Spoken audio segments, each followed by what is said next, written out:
can't figure out why, because thankfully my blood work and my MRIs look fine, so I'm just trying to get into the next specialist up the ladder. And I had a broken ankle for 4 weeks before I knew it. And they're not connected at all. It wasn't that you couldn't see and you fell. Exactly, no, the ankle happened before the eye. Is there pain in the eye? Not at all. Nothing, just blindness. Blindness. Mhm. Yeah. Do you have any sight at all?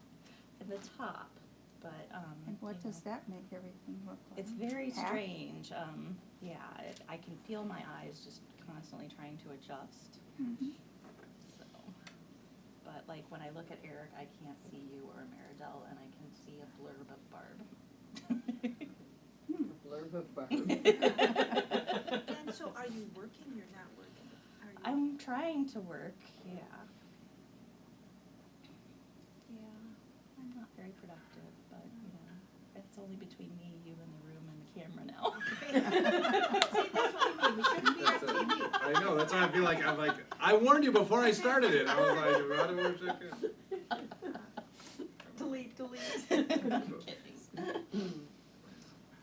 Well, but we're happy to have you here, and I love your shirt, by the way. Thank It you. makes me very happy. I found it in Spain, and you know, when you have too many T-shirts, but you see one like this, you gotta buy it. Yeah, that's it, that's it. It merges so much that I just, it makes my heart sing. So I love it. And Susan, it's great to have you here with us. Yeah. It's been a long time. Yeah, well, welcome back. Thank Wonderful to have you here. Nice So, to be here. Yeah. And before I forget, next week, we will not have Bible study next week. So I'm actually away next week, and so I'm going to Gatlinburg, also maybe doing rafting, so we're seeing that sort of thing. So, yeah, so I'm excited to go down there, and I love that area, especially to visit. I don't know if I'd want to live there, but I love visiting Tennessee, so I'm excited to go down there and do that. So, yeah, any other check-in things, joys or concerns before we get? I'll just share that my friend John I mentioned last week passed away on Sunday morning. Oh, dear. Okay. But I'm so grateful that Mike and I got to see him that Monday, so we'll be remembering him next week. Yeah, absolutely. All right, well, let's gather, let's pray.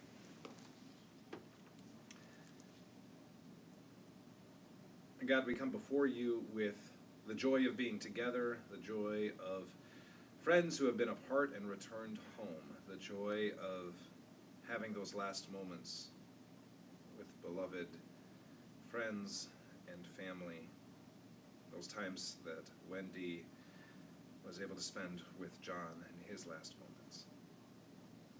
And yet, God, even in the midst of our celebrations, we also come weighed down with concerns, weighed down with anxiety, weighed down with stress, weighed down with just the weight at times of this world. And so we come to listen to your word that will unbind us from that anxiety and worry and free us to love ourselves, love one another, and love you in all that we do. So speak to us those liberating words in your holy text. In Jesus' name we pray. Amen. So today is a weird and problematic story. By the way, before we jump in, reminder, this Sunday is Worship at Lakeside Festival. So if you're coming to worship, it's going to be in front of the Lakeside Center, and it'll be our first not online service in a long time. So, because the live streaming capabilities of an outside worship in the middle of a field. You're not gonna try that? I can't. I thought about it, but it's we reached our limits, so it'll be a next year. We do this every year. Next year, hopefully, we'll do it, but this year we don't. So we'll be I think not that's any live unbelievable. streams. I know, right? So Where is it's it? Where is it? it's where the Dole is. If you know where the Dole is. Dole. Yep, that's the Dole. It's right in front. So there's a big field in front of the Dole. Just like their front yard? Their front yard. That's the Yep. big. So right now they're Yeah. setting up the big festival. You'll see a huge tent. Usually says Northwest Herald in front of it. It's a big yellow tent. We're underneath the big.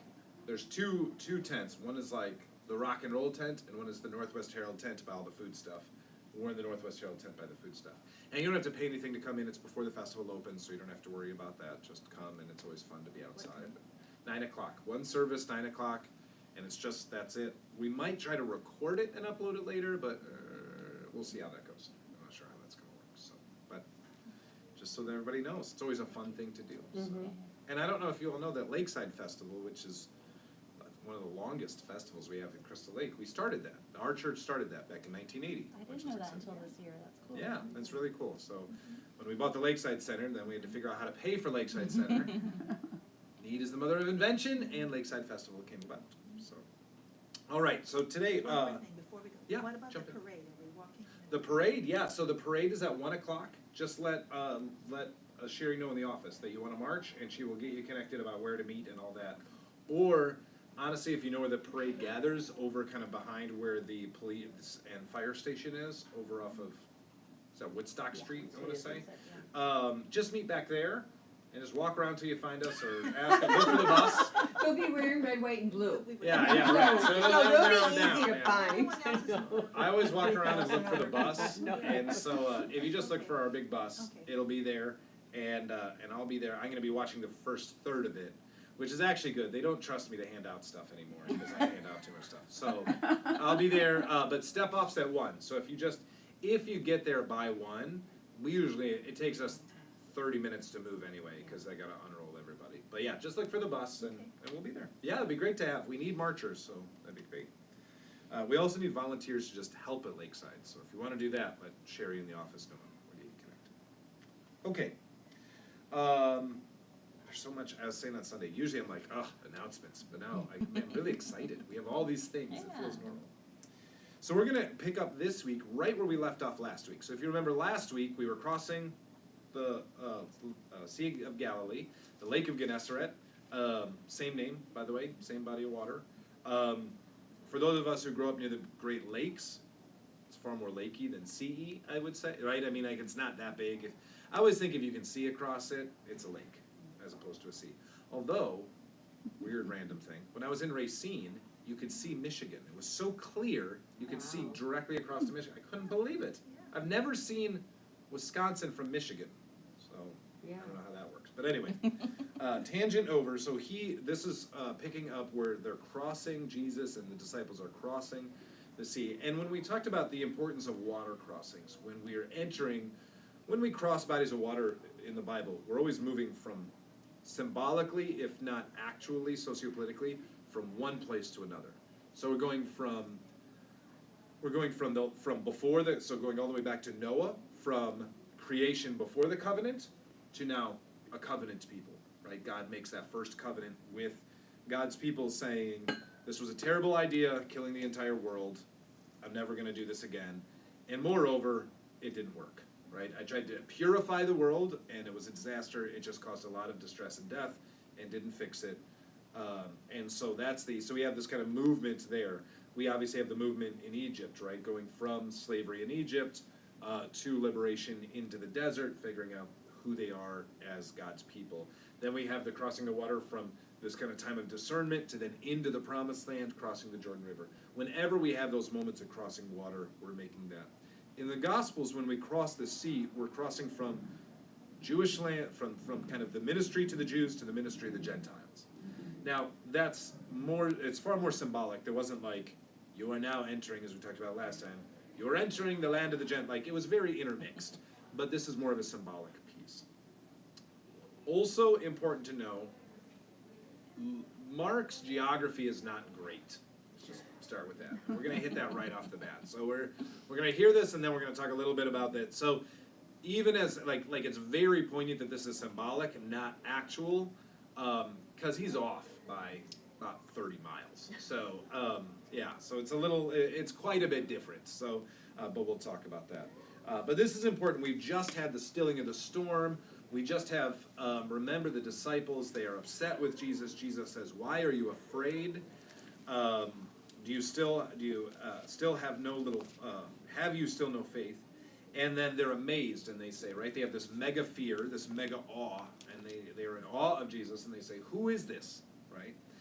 Now this is a fascinating thing, right, because this is kind of an echo that we've heard of who is this, who has the authority, who is Jesus that's casting out demons in the synagogue? Even his mother and brothers come because they think he's lost his mind. He is beside himself. He has forgotten who he is, right? So his mother and brothers come. We have this kind of constant questioning. That leads into today's story.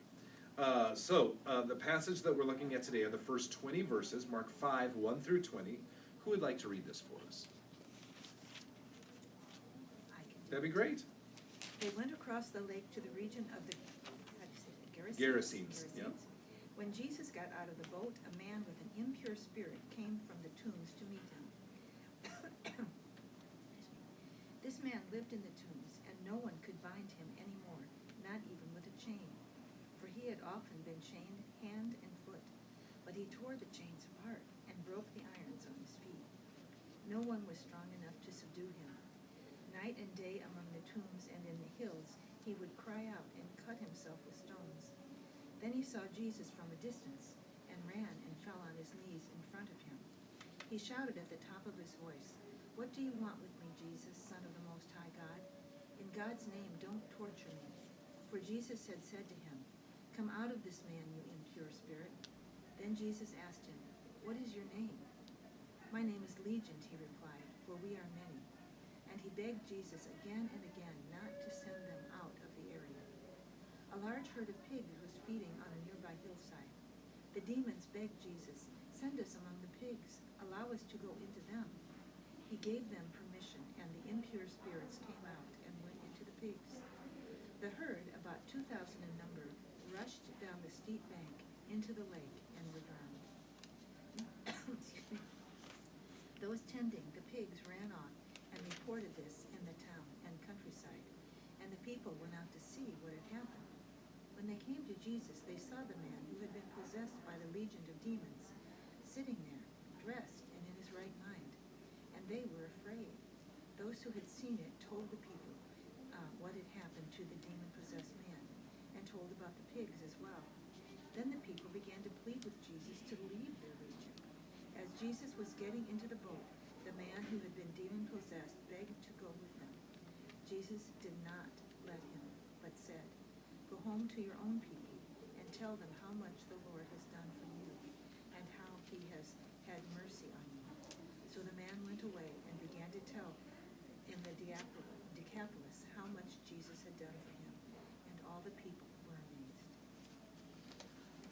All right, so let's just start with, it's often called the healing of the Gerasene demoniac, or in Matthew it's the Gadarene demoniac, but same story. Matthew just places it a little bit differently. What stands out to you? What sticks in your mind? Yeah. The demons knew exactly who he was. Right. And instantly, you know, Yep. try to just, Calls it right out. Yep. His own disciples don't know yeah, him. because as we read, they're like, oh, Yeah. didn't know that. Right, and that contrast of we've just heard the disciples don't understand who Jesus is, Right. and Right. here's the Legion understands exactly Mhm. who he is. Yep. What else stands out?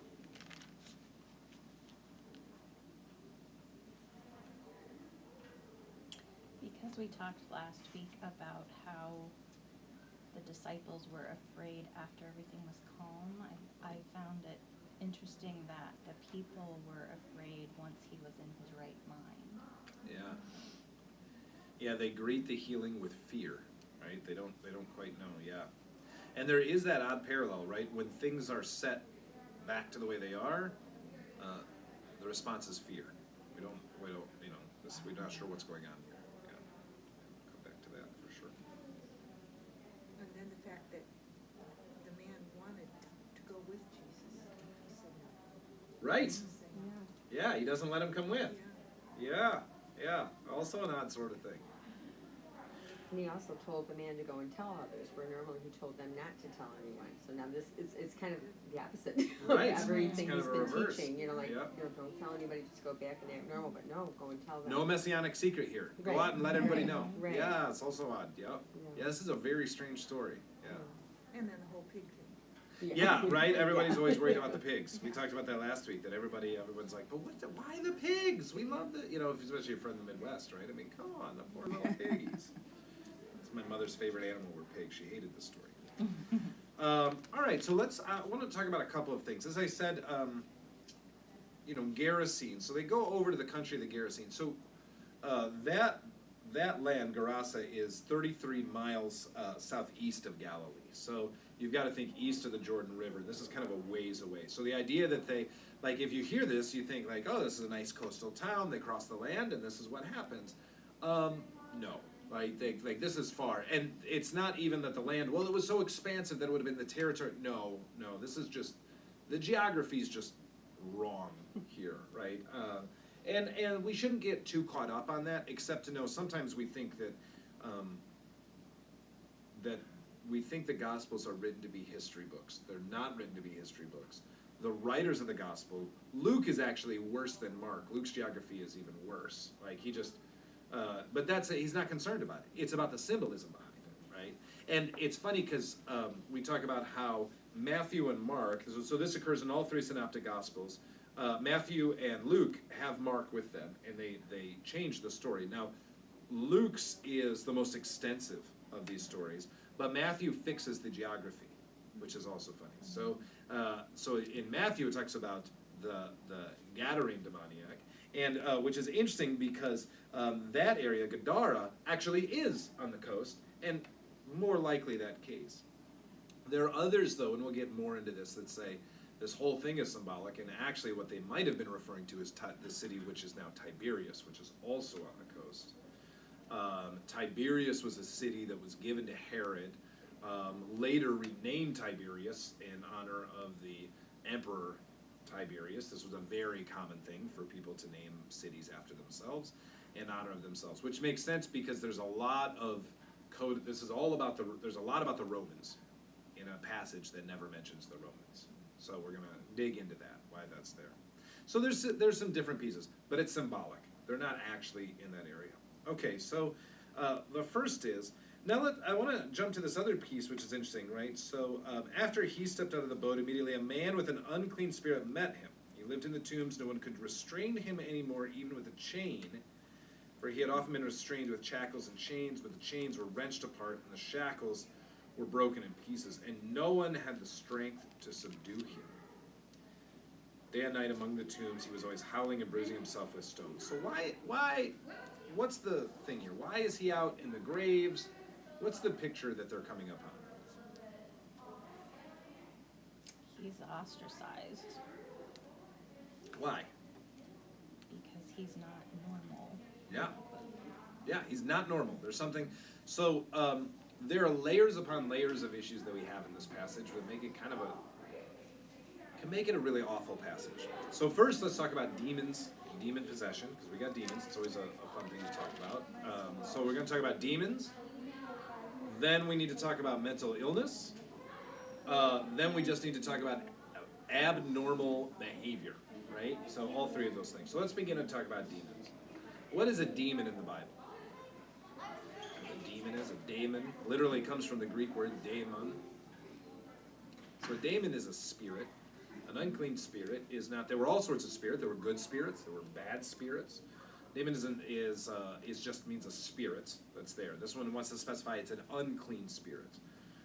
So what does that mean? Well, it is somebody is possessed or with something that causes them to do harm to themselves or to others. Or, so that's one, or to act in a way that is abnormal, that is odd, that is irrational. Okay.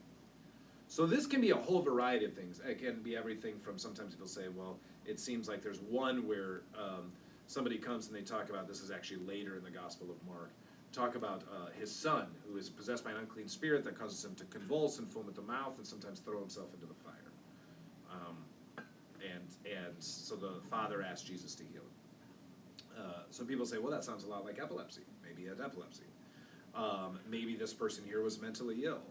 We don't know exactly what's happening. But I think that especially liberal pastors have said, well, demons were a way to describe either a different mental ability or a different physical ability, and we just kind of dismiss it for as differently abled people. But of course, for those of us who suffer from mental illness, saying, oh, well, you're just possessed by a demon isn't quite comforting, right? Like, oh, well, that's great. Like, it's, so everybody kind of, different people address this differently.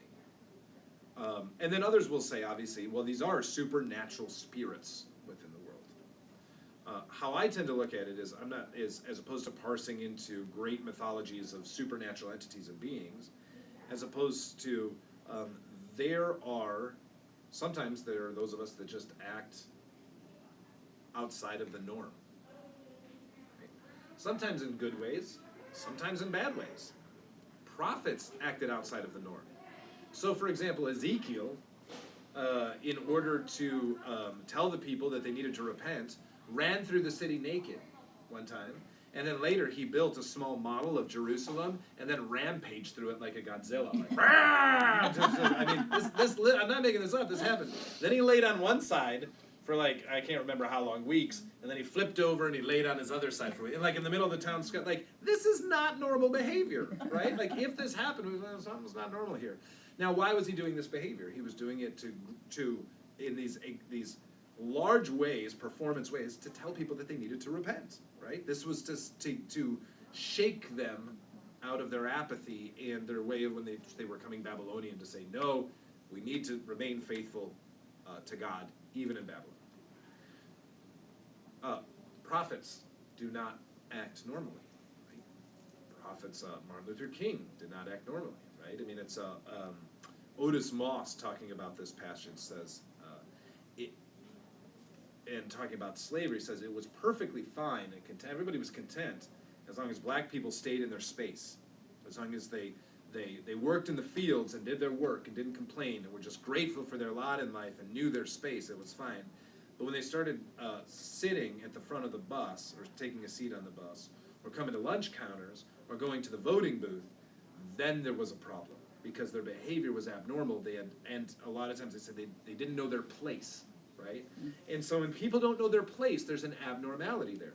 Women, this was a big thing with women, especially up until relatively recently. I mean, last 70 years, right? Husbands could admit their wives into mental health facilities and asylums and have them restrained and drugged for acting in abnormal ways, such as speaking back to their husbands, right? I mean, or complaining when their husbands abused them, right? This was considered hysterical and irrational behavior, and so this was, of course, part of the horrific, right? So our history with mental illness in this country is bad,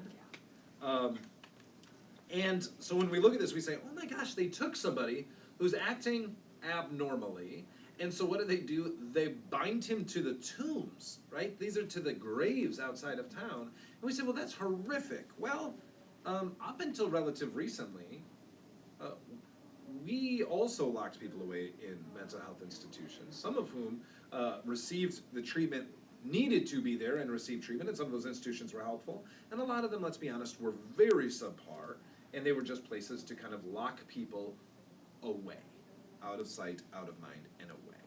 And so this is the complexity that when we come to this, we bring, we all have probably different layers of interactions with either physical or mental illness, because we also remember that different physical abilities were treated the same way, right? And so for a long time you had folks that perhaps have Down syndrome or other different physical or mental abilities treated in the same manner, locked away, put into asylum, separated from quote unquote normal society, right? So this is what they're coming upon here. I think it's important that we notice that. Let's just own this, right? Like that's happening. That's what's happening here. Here is a man who cannot be restrained. Now let's also go back. We're talking about a man who is too strong that he cannot be restrained. Now, when did we talk about that recently? With Jesus and the bound. Yeah, the binding the strong man, right? That they keep wanting to constrain Jesus, right? So similarly, we've just talked about Jesus, who they keep wanting to bind, to constrain him.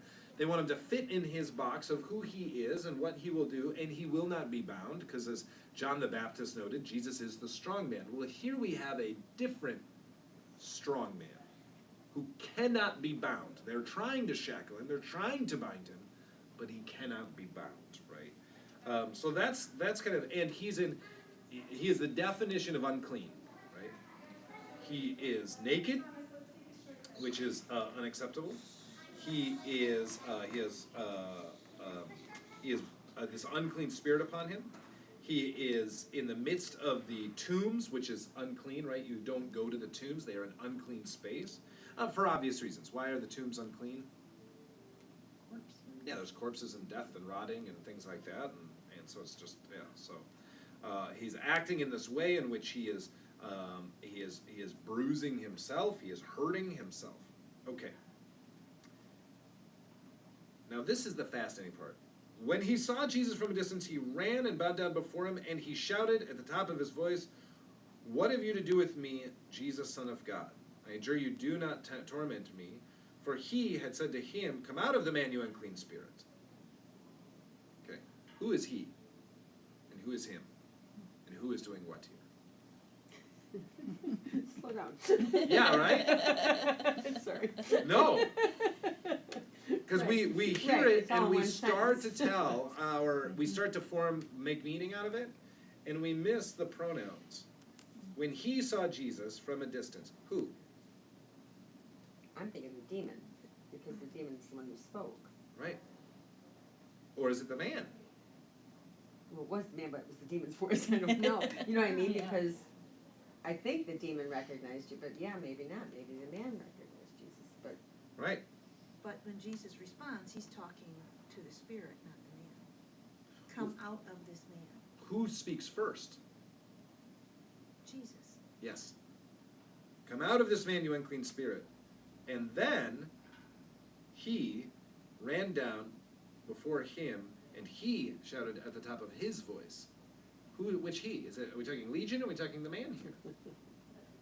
Well, what verse are you in there? So this is verse 6 and 7. When he saw Jesus from a distance, he ran down and bowed down before him. Is the demon bowing down before Jesus, or the man bowing down before Jesus? Because then he shouts at the top of his voice, "What have you to do with me, Jesus, Son of God?" All of the above. Yeah, right. So the pronouns are, the words here are important. And at least I would argue that they are. And the reason that I would argue that the words are important is we tend to think that it's easy to say, well, we've heard this story before. Back in Mark 1, Jesus goes to the synagogue. There's a person with an unclean spirit. The unclean spirit recognizes Jesus. It says similarly, "What have you to do with me, Son of God?" Oh, this is happening again.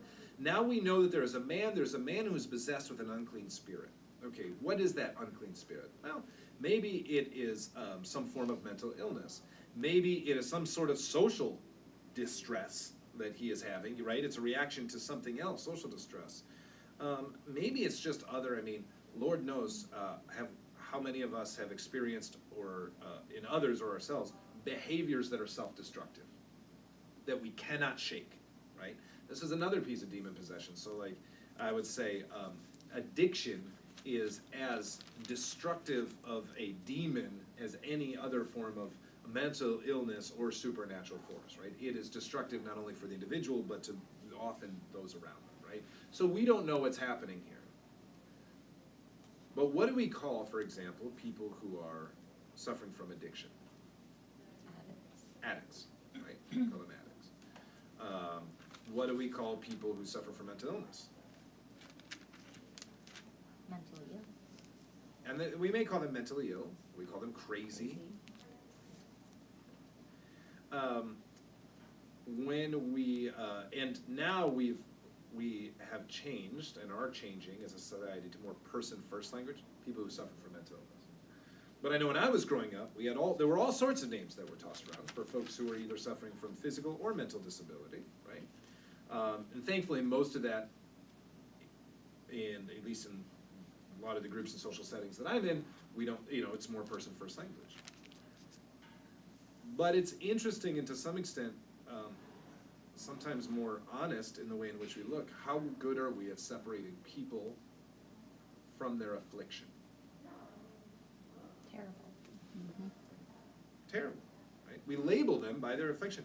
Even, and when I say affliction, by the way, let's be clear, affliction can go in a wide variety of ways. So for example, who's that person? Well, they're a tree hugger. There you go. Who's that? They're a trumper. Oh, all right, right? And it's always interesting, like how we have these little names that like, oh, well, Wendy, now I know you're in your category, I know that who this is, and I've defined you. And that, and yet, I don't know, I've never met someone where that one word defines everything about who they are. Right. Right? So it's interesting here in the writing is, it's confusing. Or is it the demon that's talking about Jesus, or is it the man that's talking about Jesus? Well, it's also, and sometimes if you've experienced mental illness, it's also really hard to know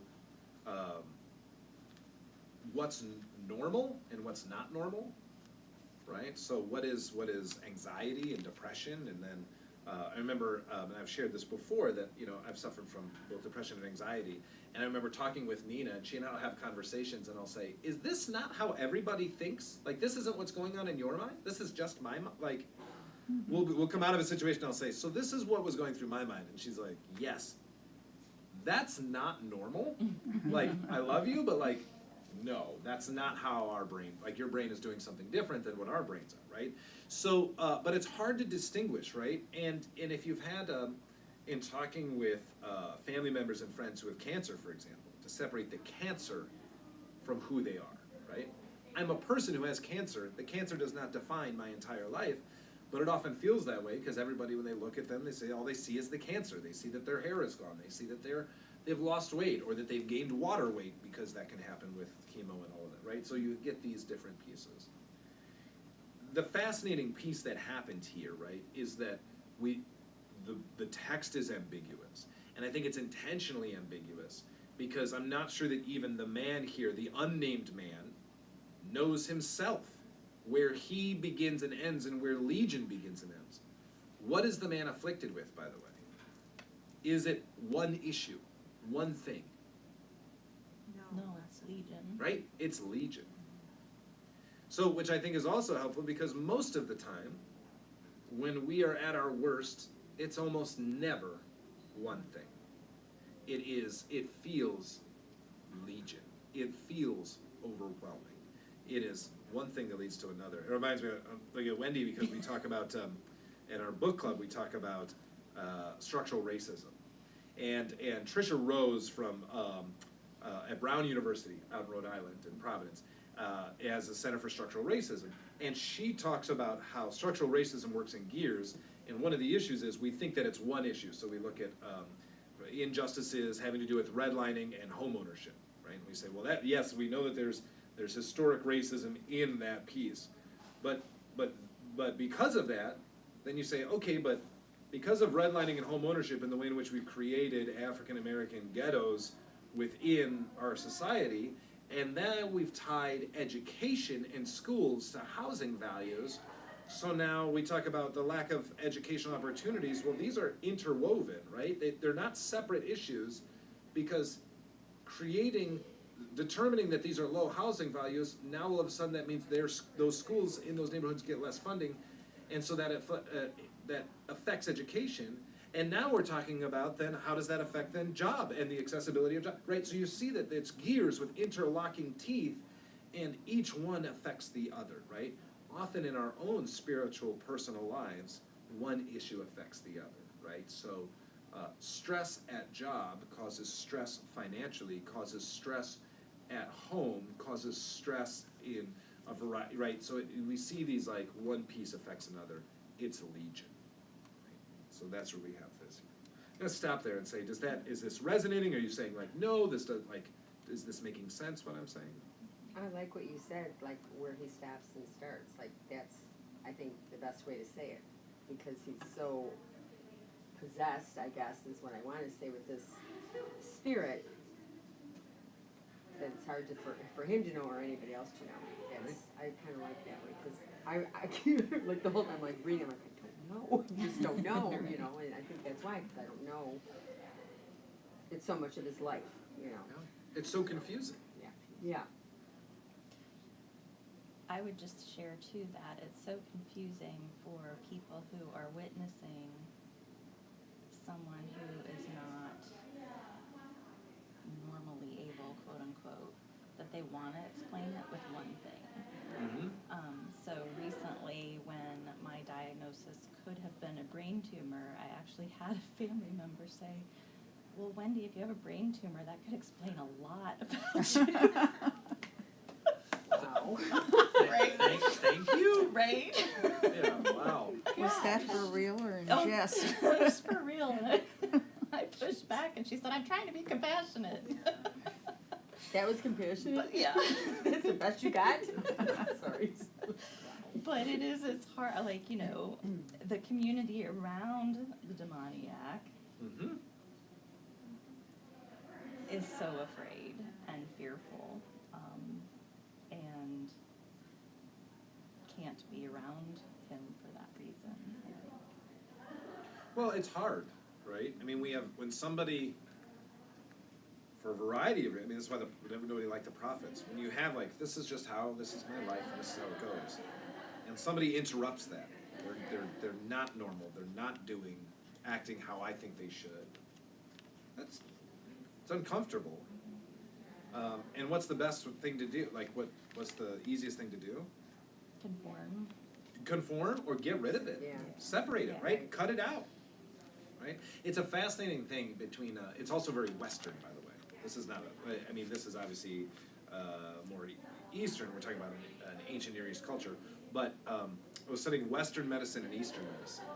And it's really fascinating that they have very different approaches. So Eastern medicine is much more holistic. So the idea of, in traditional Eastern medicine, of you have a tumor, we're going to cut out the tumor, that doesn't make, no, that's, you treat the tumor, you can't just cut it out. You have to treat everything around it, that's just not possible. Whereas Western is let's just cut it out, it's fine, and we can just, if you got this issue, we'll just address this, and then we do that, and then we're oh, and we did that, it caused this problem. Well, we'll treat that with medicine. Well, that medicine caused this, right? And then we're hunting these things. And the fascinating thing is, you can say, well, which is right? Well, neither, right? If you treat someone with just one form of medicine, they've done all these studies, just Eastern medicine, just Western medicine, they have almost the same results. If you treat them with a mixture of the both, the results are astronomically higher, right? I mean, it's a fascinating thing. And so, but here, right, the idea of there's a dis-ease, right? This is actually where we get the name disease. It's a dis-ease. There's a dis-ease. There's a dysfunction in our society. What do? Well, we can address it, incorporate it, or we can cut it out. Here, they've cut it out. They have thrown it out with the trash, right? This is outside. This is in the graveyard. And the nice thing about it being in the graveyard is the rest of us can keep going on with our lives. We do that with so many things we don't understand. You know, and that's just, with people with different sex orientations, I'll just say. Yes. People who don't understand that, it's just away from me. And I always say that until it enters your own family, and then you take the time to understand it and to read about it. And, I didn't understand mental illness until I had a family member, and then I read, and just a small story. He came in from out of town, and I had to do something, so I'll watch the kids, and they were little, and I was fearful, and it was because he didn't always take his medicine. And his medicine was, something that they had to adjust and watch, but I didn't know how to say that to him, because you want to be sensitive to their fact, but you also have small children that, and I changed my plans, so I didn't go out, because I just couldn't find a good way to do it. I didn't want to subject my children to something that I didn't, the unknown. Right. And I also didn't want to make him feel bad, so I just said, I'm going to, as it turned out, I don't have to go. I'm going to be home tonight, because that's the only good way out. Right. Keeping everybody happy, but it's uncomfortable, and, anything that does that, we just tend to stay away from it. Yeah. Going down a completely different aisle, but what just comes to my mind, maybe it's because I just read Time Magazine this week about the critical race theory, Oh, yeah. and how, different states are making it illegal to look at history this way. And to me, it's just, okay, we don't like that, we just aren't gonna look at it, we're just gonna get rid of it. And, It's not history. it doesn't help. The thing that amazes me, and I think that you're right about that, is it's not a dispute that it's not true. That's not the question. No, that's not the question. It's just, we're just not going to address it, we're gonna pretend like it didn't happen, and we're not gonna teach it. Yeah, because if we teach it, then it's gonna hurt. Right. It's gonna hurt to teach it. To see ourselves as we really are, as opposed to who we think we are. And we wanna continue teaching who we think we are, this positive, don't get me wrong, but you know, this, we aren't gonna teach that we had bad times. But it was bad times only to a certain group of people, because these over here think that everything was fine. Right. It's like, you know, when the Make America Great Again, there are a lot of people that said, and when was that? Yeah. Yeah, really. Right. But for like, you know, for me, I like my family, they were like, oh yeah, like we remember those, you know, the post-war days and everything was good. 1950s, that was the ultimate. Yeah. That was wonderful. That's it. Everything was, you know. Yeah, I think that there's a lot to that, and I think that this is it. You know, it's one of, and a lot of the stories are this way in Scripture. Is they speak to us on an individual level, but it goes out to a societal level. So let's take a. I want to keep going with the individual. We're going to come back because this story in particular has two very large different trends, and so one is the individual. So Jesus, who Jesus is speaking to, he's clear. Who's the first one that Jesus speaks to? The Spirit. And then asks him, what is your name? Now this is an interesting thing because now who's Jesus speaking to there? Then Jesus asked him, what is your name? I think the man. Right?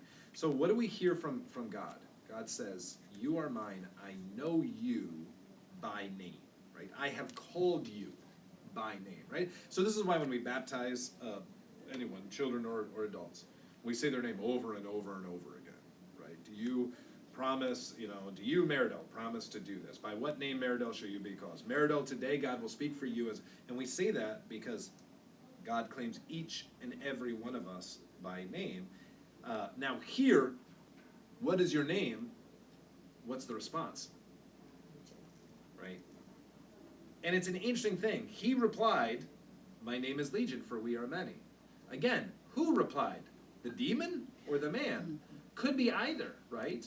I mean, it's also for and you don't know, this is who I am.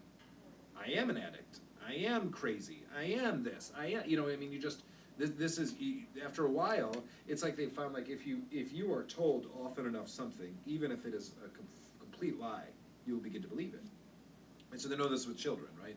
You can take a children who is a genius, but if you tell them they're stupid, they will believe they are stupid.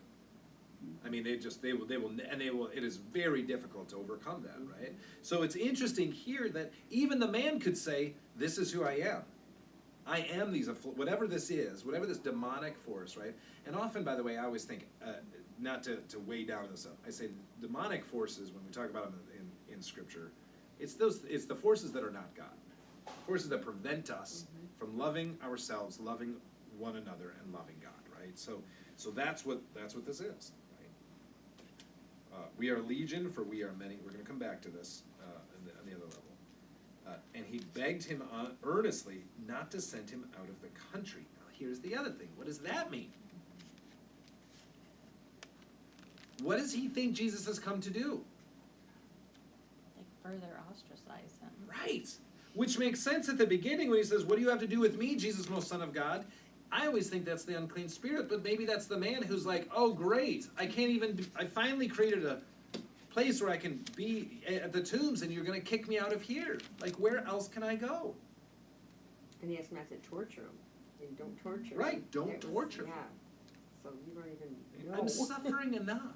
I mean, and this is a fascinating thing that often, like, we look at it, but it's like a lot of folks, whether again, and it's whether it's physical, mental, social, a variety of issues, there's so much pain in there, right? I mean, one of the greatest demonic forces is anger, right? We build up, we nurture, we feed anger and resentment within us until it poisons us, right? And we don't treat that as an illness, but it is an illness, and I suspect that many of us, if we haven't struggled with it ourselves, know people in our lives that are afflicted this way, right? And so it says, don't torture us anymore. He begged him earnestly not to send him out of the country. Now on the hillside there was a great herd of swine, which, by the way, if you're wondering, wait, so are we in Gentile? Like, obvious, this is a Gentile area, right? Jews are not raising great herds of pigs, right? So they were feeding. Then it's clear. Now somebody get clear. The unclean spirits begged him, send us into the swine, let us enter them. So he gave them permission. The unclean spirits came forth, entered the swine, and the herd numbering 2,000 rushed down the steep bank into the sea and were drowned in the sea. Irony here, by the way, real quick thing. They say, don't hurt us, let us go into the swine. And then the swine make them run, where? Into the water. Into the sea. Now, here's the thing. Can pigs swim? I have no Can't idea. fly. Oh, absolutely. Yeah. Oh, they're great swimmers. They're brilliant swimmers. Almost every animal can swim with the exception of the giraffe, which is why they're so, yeah. Pigs are actually quite good swimmers. But here's the tricky thing. Something new. Who has control over the wind and the waves? Jesus. Right. We literally just heard that, right? So they're like, oh, we'll be fine. We're just going to run away, and then we'll get to the sea, and we'll swim away. Like, nope, that's not how that works, right? So there's an interesting thing here. This idea of, like, pigs can't swim. No. Pigs can definitely swim. They could survive. They would be fine. But Jesus has the power over the wind and the waves. You cannot, an unclean spirit cannot flee from God's grace, right? From God's grace. It cannot abide in God's grace. Now we have so there's sorry, go ahead, jump in. No, that's just tricky too, because, you know, we've just talked about how an unclean spirit is just really not acting towards the status quo. So if you say that can't abide by Jesus, that gets really tricky. It depends on what we mean by the unclean spirit, right? Right. So this is why I wanted to say, like what one person defines as unclean spirit, which is outside the norm. I would say an actual unclean spirit is the thing that prevents us from loving ourselves, loving I others, see. and loving Okay. God. Not because, again, otherwise, every prophet was possessed by an unclean spirit because they were acting way outside the norm. And let's be honest, yeah, that's other people thought that. Other people were like, Ezekiel's a weirdo, right? I mean, and he was, right? They did strange things. Jesus himself, right? Why does his family come to him? Because he's acting crazy. He's gone out of his mind. What do other people say? No, it's okay, he hasn't gone out of his mind. He's possessed by Beelzebub, right? So we've just had this conversation where they're also like, Jesus is, we think he must be possessed, we think he must be crazy, because he's not acting the way that he should, right? He's gone out of his mind. So there is, and yet, what people describe as an unclean spirit, and what an unclean spirit actually is, it doesn't mean, what I mean to say is, it doesn't mean all behavior's okay, right? And sometimes we fall into relativism. No, there are unclean behaviors, there are unsafe, dangerous things out there. This is what Jesus casts out. Now the fascinating thing is, now that the man has no spirit, what should happen? He should be good. He's all good to go, right? Everything is fine. The swineherds run off and in the city, they tell everyone what happened in the country. People came and see what had happened. Now this is fascinating. So what did they see? They came to Jesus and saw the demoniac. Oh, who are we talking about? I think the man now, and why would they call him that? Well, because demoniac means somebody who is possessed by a demon. Oh, But notice, it doesn't say him. Now it's clear. A man. This is the demoniac, the man, clothed, sitting there, and in his right mind, the very man who had had the legion. And they were afraid. Right? Those who had seen it, what had happened to the demoniac and to the swine, reported it. And they began to beg Jesus to leave their neighborhood, right? So they come back, they see this member of their community, whom they have ostracized and marginalized, who has now been healed of his unclean spirit. Are they excited about this? No. No. No. They are not happy about this at all. Frightened by it. Which is an interesting thing because have you ever had somebody who has changed their ways, or you've changed your view of them? And I always think about this when I was a smoker. I used to smoke all the time. And I had a bunch of friends I don't know if any of you smoke or used to smoke, but you just form little like smoking groups because you're always outside smoking, right? And like I was a waiter, and you do that all the time. That's why I smoked, because you got so many more breaks as a waiter if you were a smoker. I mean, it was just ridiculous. Like I was like, why do they get a break? Well, they're having a cigarette. And I'm like, can I just have like a 5-minute break? No, you don't need to. And I'm like, that's not fair. So I took up smoking. Not a good solution. It was terrible. Terrible choice, but I was young and stupid. Anyway, so, but when I stopped smoking, the people that I smoked with stopped being my friends. It was an odd thing, and I never, like, we just stopped being friends. And I would say, like, oh, I'll hang out with you while you smoke. And it was the end of that friendship. There's an interesting thing that now there's a new norm. And the norm is, you know, Crazy Bill is outside by the tombs. You know, he's the village idiot. He's the whatever name we want to give him. But now he's not possessed by a demon anymore. And now all of a sudden we're really aware of how badly we've treated Crazy Bill. And now we don't know what to do. We don't know what to do with him now.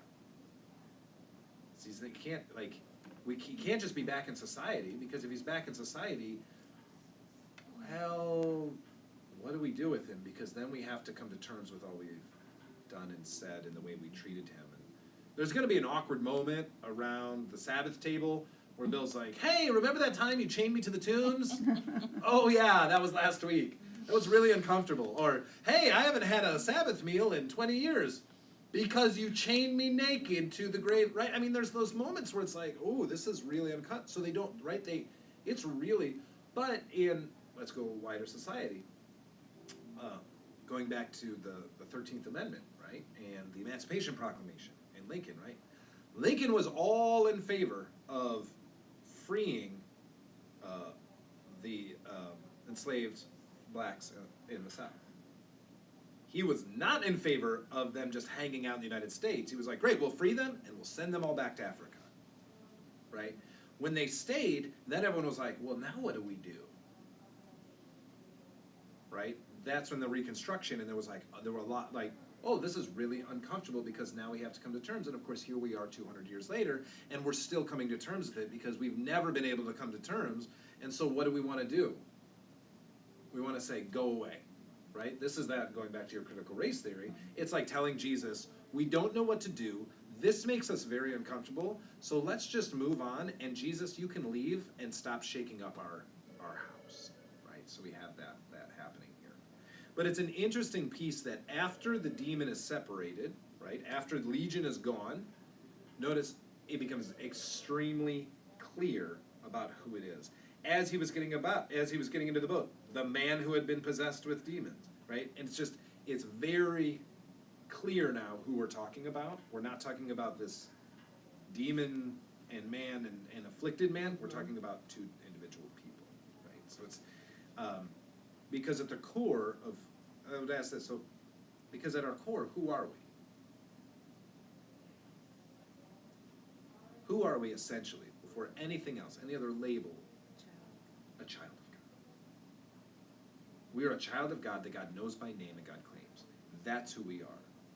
And so our value, our forgiveness, our preciousness, our belovedness, those they are built into the fabric of who we are.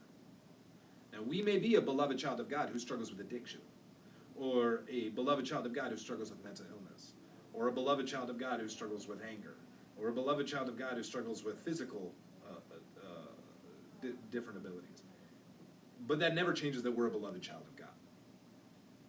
We may be a beloved child of God who is white privileged. We may be a beloved child of God who has black and brown skin and has been marginalized, but we are still a beloved child of God, right? That's the essence of who we are. The legion of stuff that gets heaped on top, that's not who we are. It shapes us. Let's not pretend that it doesn't shape us and change us. But who we are, sitting beside Jesus, when we are in our right mind, is a beloved child of God. And that's what happens in this moment. Questions, comments on that? Yeah, jump in. Is that why Jesus asks them his name? Because Jesus, of course, would know our name because of the confusion of the two, of the demon and the man. Yes. He wanted him to identify him because like you said, and then all of a sudden everything becomes clear. Then the demon said, like as soon as the demon comes out of him, there's the difference. And split. that was kind of the point Jesus was trying to make. I don't even know your name because you're two in one, kind of. That's exactly. Well, and there's also a piece that I think, too, of reminding and saying, we are Legion. Nope. But that's not who you are. Right. Right? You are something. Like, as soon as it gets out, he's like, well, this has got to go. This isn't who you are. This other thing is who you are. Now, the funny thing is, does the man just, like, want to go back and conform to his old life? He's like, oh, well, I'm just going to go back, and right? So this goes back to your thing about, like, conforming language. Does he go back and do what he should be doing, his normative state? No, right? What does he do? He wants to go with Jesus.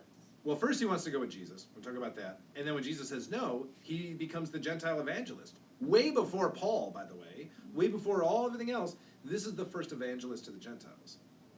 Funny enough, too, does he do what Jesus tells him to do? He does not. What does Jesus tell him to do? Oh. It seems, we assume he does. Right. It's a funny thing. Yeah, What does Jesus say? He wants to go with Jesus. Oh. By the way, so here's a fascinating thing. The Greek says, as he was getting into the boat, the man who had been possessed by demons begged that he might be with him. The Greek says he begs that he might be bound to him. He wants to be bound to Jesus. So this one whom no one else could bind and yet was bound by these demons has been freed and now wants to bind himself to Jesus. What does Jesus say? No, right? Jesus' purpose is not to bind the world to himself. Jesus' purpose is that we should be free, that we would be liberated, that we would be freed from bondage. Not freed from one to the other. Now, this is the thing I was, have you ever had something where you have just become obsessed, you have bound yourself to it can either be an addiction or something like, I think of when I went to college, and I bound myself to the InterVarsity Christian Fellowship, and I was all in on InterVarsity and giving my testimonies and doing it. And it was enough that, like, my sister was like, buddy, you gotta dial it back. Like, I don't know what's, and it was not healthy, because I wasn't me, I wasn't living my abundant life. I just bound myself. I had been liberated from one lifestyle into a different one, and I bound myself to then this other thing. Neither of which was me. Right? It was not my authentic self of who I am. Which again, Jesus comes that we may have life and may have it abundantly, that we may live our life to our fullest, to the full expression that we can. Does that make sense? And so that's where he says, go forth. So what does he tell him to do? Go forth and do what? Tell his family What? Jesus has done. No. What does he say? Not what Jesus has done. Lord. What God has done, right? So Oh. what Yahweh has done for you. And what does he do? Well, I thought his family lived in that town. Yeah. Well, he goes and he tells them what he goes throughout the 10 towns, the Oh. Decapolis. So by the way, Oh, Decapolis is great. not a town. It's 10. It means there are 10 towns throughout the region called the Decapolis, the 10 Gentile towns. He tells them what Jesus has done. Okay. So it's just an interesting side note that he says, tell them what God has done, and then it says, and then he went and told them what Jesus did. Well, how is that different? The only reason it's different is that Jesus is always pointing to, does Jesus ever ask someone to worship him or give thanks for what Jesus has done? He's always saying, look what God has done. It's what God is doing through Jesus. It's just an interesting side note that Jesus is, in the same way that John the Baptist is always pointing to Jesus, Jesus is always pointing people to God. Jesus is not telling people, come down and worship me. Jesus is telling people to worship God. Now, we call Jesus the Son of God, so you say, well, are you parsing things there? It's the importance is, at this point, is Jesus interested in building up his fan base to become this great celebrity healer and pastor and preacher? No, Jesus' focus is not about creating a ministry devoted to Jesus. Jesus' focus is about calling people back to their right relationship with God and then with one another and with themselves.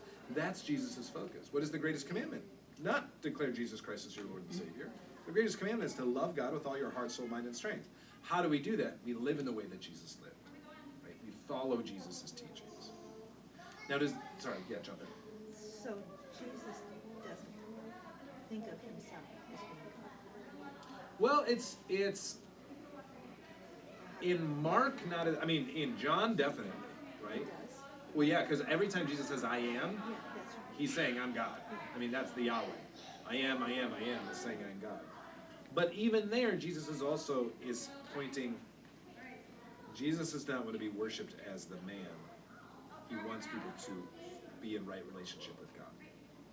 His focus as the incarnation is not to generate a following just among himself, only in so much as it serves God. It always is calling people back to right relationship with God. Now we say he is the incarnation of God. He is God in flesh. He is this paradoxical combination of both man and human. But it is not a, does Jesus come to start a separate religion? Probably not. Right? He's very Jewish. He's just changing, he's expanding that notion of who's in the family of God. He's more, I guess the best way to say is, he's more of a reformer, I would say, than a revolutionary. Now, different people say different things. Some would say, nope, he's tearing it down and building it. I don't think he is tearing it down.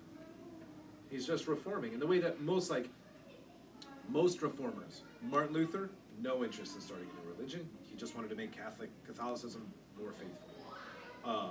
John Wesley, no interest in creating Methodism. He just was trying to reform and make Anglicanism more faithful, right? Most reformers, the point was that they thought that they were calling it deeper into its faith, and instead it creates a schism because there are those that don't want that and those that do it, right? So that's where obviously we get the Reformation, we get Methodism, we get that's all that we get Christianity that kind of emerges and splits off from Judaism. This is all crazy fascinating to me because I keep thinking about, particularly in this passage, what community can and can't do. And, if you're ostracized in a cave, there's no possibility of recovery because you have no community to support you. The spirits get taken out, and there are so many of them that they go into a herd of pigs. So it just kind of tells me what we all ask people to bear alone and suffer alone. But then when the man is clean, so to speak, he is alone. He doesn't have these spirits, but then he's liberated. And then when you were just talking about Jesus' intentions and other people's intentions when trying to go further into a religious community, if you continue to bind yourself to one idea, then you keep off-spurting these other religions and communities. It's such a puzzle. Yeah. Of what aloneness means and what community means. Well, I think that's sort of the life of faith, right? It's this tenuous piece of, is it about, and this is the evangelical mainline. It's an interesting evangelical mainline division that never should have been a division. It's kind of like the Catholic Protestant division. Are we justified by works or justified by faith? Yes, right? It's not one or the other. The two are indivisible. You can't say, I believe in, as Jesus himself says, you can't say, Lord, Lord, and call Jesus Lord, and then not live in the way in which bears good fruit, right? And so we have that, right? We have that division. The evangelical mainline one was, you have this pietism, this individual, right? My own personal Jesus, my own relationship, right? Is that wrong? No. There is that piece where we can have that where that belovedness, you have that relationship with Jesus. It's a great book, and Emily's going to be leading a book club in it next spring called Freeing Jesus. Diana Butler-Bass just wrote it. It's brilliant. She talks about different ways in which she saw Jesus throughout her life. And there are many others, but it's all about, you can have this very personal relationship with Jesus as friend, as teacher, as Lord, as Savior, right? As guide, as shepherd, as all these things. But the mainline, at times, kind of, especially later, rejected it and said, no, Jesus is about the social, it's about the community. Calls us into community wherever two or three are gathered, not wherever you're sitting alone on top of a mountain. So which is it? Well, it's both. It's not one or the other. It's about you, and it's about your relationship and following the way of Jesus Christ. But it's also about how you live that relationship out in community with one another. The two are indivisible. We are social creatures. And so I think you're right, there is this tenuous piece, which is, So at the same time, he doesn't, like, here's the man, he is alone in his legion, then he is liberated, but is alone, but then is sent off, but then is back into somewhat of a new community that he wants to be bound to, but then is sent off instead to go alone into the 10 communities. It's an odd sort of it's like this back and forth kind of cha-cha, right? We move forward, we move Right. back, we move forward, we move back. But that's the life of faith, right? The life of faith is one which is in community. Jesus himself, constantly with people, and then what does he do? Withdraws and goes away. Constantly with people, withdraws and goes and prays. So it's this back and forth piece. We need the community. I mean, this is where when people are like, well, I can be Christian just all on my own. Yeah, I mean, you can, but the community is the one that holds you accountable, right? And also challenges you and gives you that voice. We talked about this earlier, right? You have this voice of both support and comfort when you need it, but also challenge when you need it as well, to kind of push back. And so it's that weird dichotomy. Other thoughts, questions on this? That was my devotion.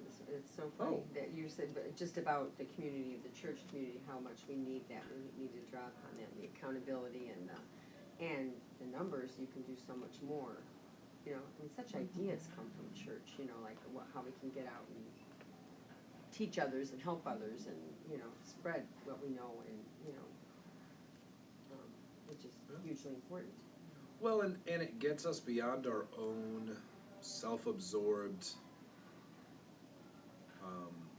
martyrdom sometimes, right? It's all on me. Which, by the way, I think this is also going back to the Jesus and God thing. Is it all about Jesus? No, right? It's about God, of which Jesus is integral. Is it all about you? No, but you're important. I mean, this is what I talk about, especially whenever I do weddings. I'm like, this is about you too, but it's not just about you. It's not just about the bride. It's the bride's day. No, it's not. And it's not just about the couple.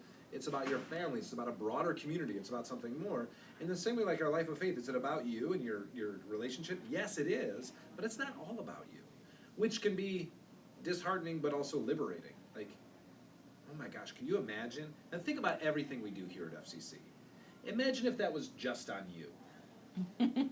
Right? You have to ring all the bells, sing all the parts of choir, teach all the Sunday school, lead all the youth groups, go to all the Bible stuff. I mean, it's just one of the things. I mean, and that's part of like when we talk about stewardship, like when we share our gifts. Like when I give to the church, things like I don't sing in the choir, but I'm like, but I have a part of that. That's part of my church. That's part of my community. So I can take pride and ownership and joy and celebration in the music of the choir, the ringing of the bells, or the feeding at the food pantry, or the disaster relief, or all the many things that we do, when realistically I can't be there. I can't do all those things. None of us could. That's why we're in community. But the effect that we have is exponential. It grows because love is exponential. All right, so let's talk about the societal piece. So there's a hidden coded language in this whole thing. Not in like the Da Vinci Code. It's hidden and coded in that the original readers would have heard something very different in this as well. And that has to do with legion, right? So go to the other side of the sea, you're in the Gentile area, right? So this is dominated by Rome. This is the Roman area, right? So now what do you have? You have somebody who is marginalized, ostracized, whom the powers that be are attempting to bind, right? And this person is being crushed and afflicted by legion. What is legion? What is a legion? Yeah, it's a Roman military unit of 6,000 to 7,000 soldiers, right? That they are the Roman legions. So when we hear about all roads lead to Rome, you've heard this, right? The Romans were known, even more than for their military, they were known for their engineering, they were known for their roads. Why did Rome build roads? So they can move their armies quickly as possible, right? That's why they built roads. I mean, commerce, yes, but the whole point of it was when there's, right, how do you manage an empire that in the Western world goes unprecedented, to be very clear in the Western world, because in the Eastern world they had empires that were way bigger, but nobody learns about those because they were in the Eastern world. But in the Western world, this massive, just unbelievable, the impact of Rome, right? How do we do that? We build roads, we move legions, right? The legion is the power of Rome. When there's a problem, what do? You send in a legion, right? Similarly, by the way, same thing the United States does. When there's a problem, what do? We send in the 7th Fleet, right? We send in our legions, right? It's something that those pieces as well, right? We move a show of force, right? But Rome, the legion, was a symbol of Rome, right? We don't talk about the legions of Carthage. We don't talk about the legions of Persia, right? A legion is a very specific, intentional Roman unit, right? And you had legions at the time. Now the legion, which is interesting, the legion in that area, the different legions had different standards, right? So standards, like big signs, right? Think of mascots. Some have argued, maybe true, that that's actually where we get mascots. So you have the different legions. Some had like an eagle, some would have a goat, some would have a horse. They would have different visions. Well, the legion that was in charge of that area of Galilee, and I can't remember, I was looking in my notes which number it is. It's not the 7th Legion, I don't think. The 7th Legion was different. But that legion, any guess what their standard was? A pig. A boar's head. Right? The standard of that legion was a boar's head. And it's interesting that when it says there was a great, they said there was a great herd of swine, that's not actually, so first of all, swines don't travel in herds. That's not what a group of pigs is, not a herd of swine. There's another name of it. This is one where I have to look at my notes. What is it? What's the name of it? My mother would be so angry with me. They don't. My grandparents raised pigs, anyway, it's not. And I used to love. I've fallen. There's very few things I love as much as plural pronouns, right? Like a pride of lions, a murder of crows. But yeah, pigs don't travel in herds. It's not a herd of pigs. You have a herd of sheep. You don't have a herd of pigs. And the word that's used there is to describe a gathering of soldiers as well. So it's when you would talk about like a bunch of recruits and soldiers. So it's a militaristic term. In Greek, it is only used in militaristic terms and here to talk about a gathering of swine. There's no example of like, well, and this other, and that's not just in the Bible, right? So if we look at like the Bible and all other Greek at the time, no, this is a militaristic term used for soldiers. So they send us into these, from the legion, we're going to be sent into this group of young recruits, of this young soldiers, right? And then they go into the sea, right? They go into the sea, where they are consumed by the sea. What other great legion pursuing an oppressed people is swallowed by the sea? Pharaoh, right? And it's that same idea. They rush from the cliffs into the Red Sea and they are overwhelmed, right? So we have this, you have somebody who is oppressed and marginalized by legion. They are liberated from that legion. That legion attempts to continue, and the seas of chaos, right? So they go into the chaotic. Remember, we talked about water is a symbol for chaos. They go into the chaos, and the chaos consumes them. It's just like what happens, so we have this mini Exodus. Of course, what is the huge difference here between the Exodus and what's happening here? Who's saved in the Exodus? All the people. Which people? The Israelites. Yes, the Israelites, the Hebrews. Who is being liberated here? A Gentile. A Gentile, right? So this is God's greatest liberative act is I am the Lord your God who brought you out of the land of Egypt. It is God's great act of liberation. Remember who I am. I'm the Lord your God who brought you out of Egypt. I'm the Lord your God who brought you out of Egypt. This is God's great act of liberation. And it really defines all these crazy things about who God is, right? Because who is God? This is a God who cares about slaves. No one cares about slaves. This God cares about slaves. This is a God who is more powerful than the most powerful human power, political, socioeconomic, religious power at the time, which was Pharaoh. So when we hear that, I am the Lord your God, it doesn't just say who we are, it also says who God, the kind of God is. I'm the Lord your God who brought you out of Egypt. So just as the Hebrews were liberated out of Egypt, right?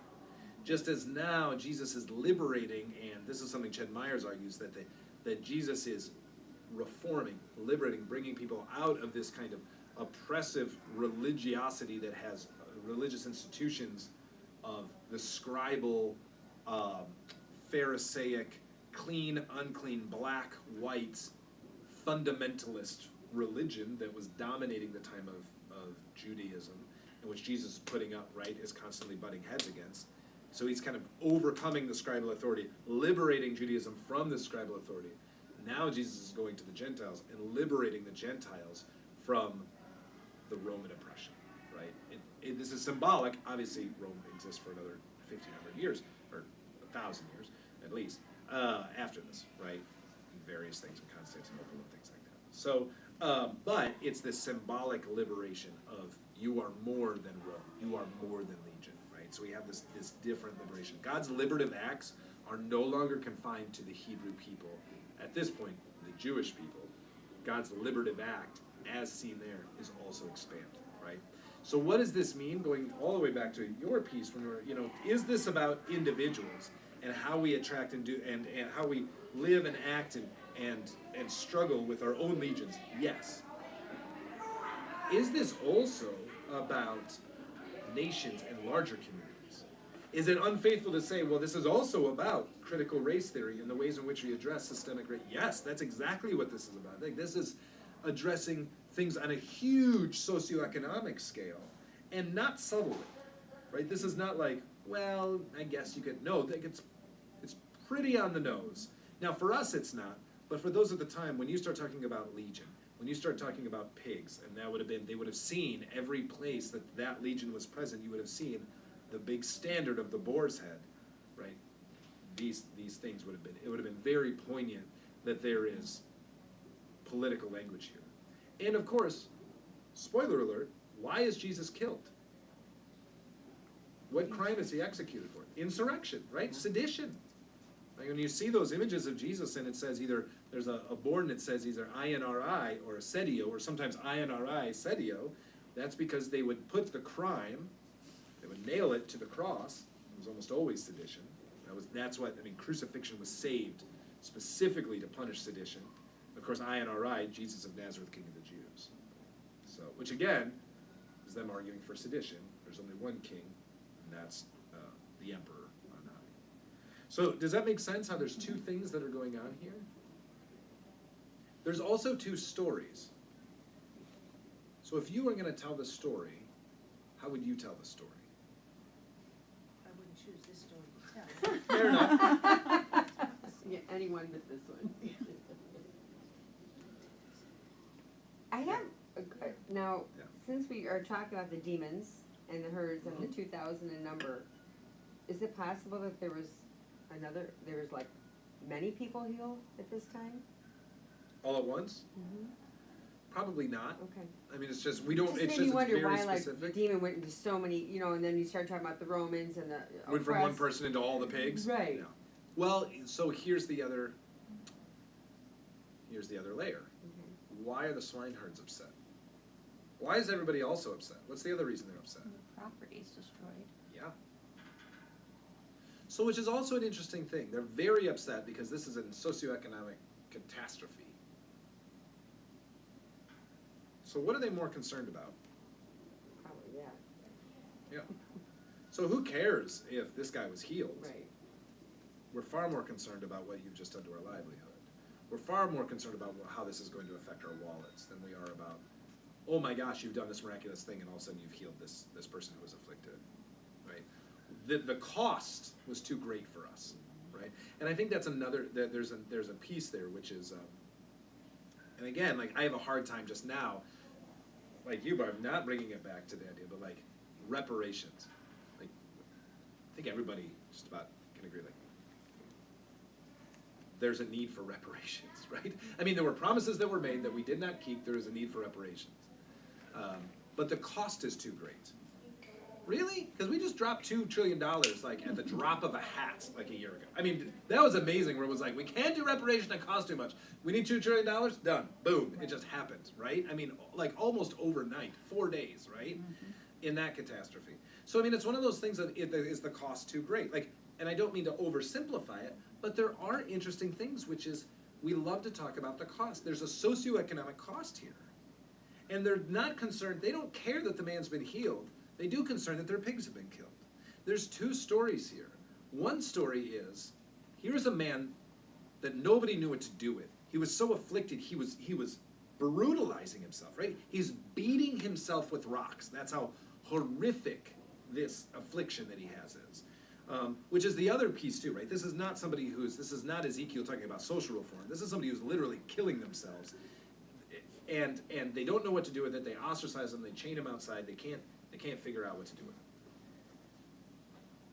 And then this Jewish peasant shows up and heals him. And he is restored. Right? He's restored to the person that we knew and we loved, and it was amazing. And then he goes forth and he starts telling people about the good news. He is able to help other people through this story. That's one story. And that's the story of the man who was healed. The other story is in this destructive element in our society that we had dealt with. And we knew where he needed to be, and we put him where he needed to be. And then this zealot rabble-rouser showed up and released him from his chains and unbound him. And as the result, destroyed all of our pigs and our livelihood. And now our entire community is devastated by this rabble-rousing Jewish peasant, this foreigner who came in. And then did what? Made like healed Bill? Doesn't seem healed to me. Now look at him. He's traveling throughout the Decapolis talking about some weird Jewish peasant. Which story's right? Right. And I think that's the difficulty, right? They both are. The socioeconomic devastation of a herd of pigs being destroyed is actually horrific. Like, this would have actually been devastating. Like, this is an issue. Like, so I don't mean to make light of it. It is an issue. It's also an issue that you also have a man who was ostracized and chained to the tombs, and everybody was content with that, right? So it's an interesting piece in that both stories are right. There's concerns here with both stories. It's fascinating, though, that they don't want Jesus to do anything else, right? What do? They just say, like, Jesus, get out. Like, there's not a piece, too, where they come and they say, listen, you've put us in a tough spot here. Winter is coming, or whatever. Like, what are we going to do now? They just say, get out. We don't want anything to do with it. They don't want to engage with Jesus. They don't want to talk about it. They don't want to hear about it. They don't want to do anything. They don't want to engage with him. They don't want to engage with the healed person. They don't want to do any of it. They just want to move. They just want him to go away, right? And that I think is where it gets dangerous, right? Where we have that piece. And the fascinating thing is, what does Jesus do? He goes. He just packs up and leaves. Which, by the way, I think is one of the things we forget about Jesus. At least at times, I think we can forget in our zealousness and our joy of evangelical joy, which we should have an evangelical joy. There's good news. We should want to share the good news. Meridel, if you read a good book, I want you to say, Eric, I read this amazing book, it changed my life, I want you to read it, right? Wendy, if you see a good movie, tell me about it. If you hear a great concert that's happening, I want to know about it. This is better news than all of that. We should feel that. But if you ever had a chance to tell somebody you have like a good TV show or a movie or something, and you say, oh my gosh, like there's this really good movie out, and someone says, oh yeah, I saw it, I didn't like it. What do? Try to convince them. You try to convince it. You can say, you're like, no, you don't understand. This is like the greatest piece of art that has ever happened, and you convince them. Does it work? No. No. I mean, when someone does that to you, you're not like, oh, well, now I see how much better. I mean, the amount of times I'm like, oh, well, I'll have to give it another look. I've never watched that movie. That was terrible, right? I mean, it's just one of those things, right? When Jesus sends out the disciples, right? Jesus is going to send out the disciples. And what does he tell them to do? When rejection comes, first of all, Dust off your feet. yes. First of all, are they going to be rejected? Yes. Yeah. Just own it. It's going to happen, right? The rejection happens. Dust off your feet, right? Later, they're going to make their way down to read about this in the Gospel of Luke, where they're headed down to Jerusalem, and they come to the Samaritans, right? And the Samaritans reject them, which Jesus told them, this is what's going to happen. Some people will reject you. And what do the disciples want to do? Burn them to the ground. Call down hellfire and brimstone.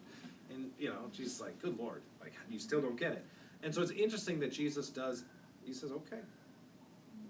He doesn't fight with them, he doesn't argue with them, he just says, all right. Right, now's not the time. Because if they had any faith at all, they would have said, can you give us new pigs? Yeah, or do Can you something, replace, whatever it like, is. all right, good, he's healed, the pigs are gone, but now we have this, but that would be admission of any,